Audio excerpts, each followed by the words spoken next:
Benim həyat yoldaşımı anasının telefonla çağırıb, bütün qızılları, geyim, əşyaları götürüb aparıb və amma indi iddia qaldırıb ki, aparmamışam. Hakim heç bir sübut olmadan qiymətləndirməyə göndərib. Bu düzgündürmü? Qızılın ümumiyyətlə Azərbaycan mentalitetində də belədir ki, adətən nikahın pozulması hallarında ən çox mübahisə edilən məsələdir. Qızılın aparılmasına təcrübədə belə göstərir ki, adətən məhkəmələr qərar qəbul edir ki, bəli, qızıllar xanımda olmalıydı və adətən də oğlan tərəf bildirir ki, qızılları xanım aparıb özü ilə, bizdə deyil. Ola da bilsin ki, xanım aparır. Amma bəzən də olur ki, aparmır. Yəni elə oğlan evində ola bilir, qaynanada ola bilir.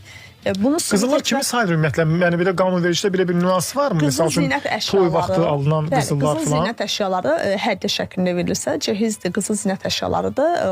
Xanımın mülkü sayılır? Xanımadır. Xanıma verilibsə xanımın mülkiyyəti sayılır, oğlana verilibsə qızıl hədiyyədirsə fərq yoxdur, oğlanın mülkiyyəti hesab olunacaq. Yəni bunlar əgər arvadın ümumi bircə mülkiyyəti deyil, hər kəsənin öz şəxsi mülkiyyəti hesab olunur. Və məhkəmə predmeti də olmur boşanma zamanı, düzdürmü? Yəni bölgü kimi. Bölgü kimi getməyəcək, bir əmlak kimi bölünməyəcək. Maraqlı məsələdir. Və əgər deyir ki, iddia qaldırıb qiymətləndirməyə göndərilib, yəni təcrübədə belədir. Əgər oğlan bildirirsə ki, qızıllar bizdə deyil, xanım aparıb bunu sübut etməlidir. Sübut etməlidir.